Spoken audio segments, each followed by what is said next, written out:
လူပြောခြင်းကိုအင်္ဂါနဲ့ပြေဆုံးခြင်းကိုယ်လိုဆိုင်တဲ့ကိုရောရှင်ကိုဦးစားပေး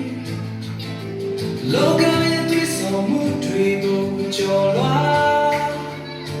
ပြောင်းမခြင်းလမ်းမှာတူရှောင်းလန်းစို့အောင်မြင်ခြင်းဆိုတာလောကရဲ့စံတော်မဟုတ်ဘူးကိုရောနဲ့တူရှိခြင်းဟာစမဆုံးပဲအောင်မြင်တော့ဒီတော့ရဲ့အမှန်ယုံကြည်ခြင်းရလူငယ်တို့ရဲ့အမှန်ယုံကြည်ခြင်း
ယုံကြည်ခြင်းချစ်လာလေ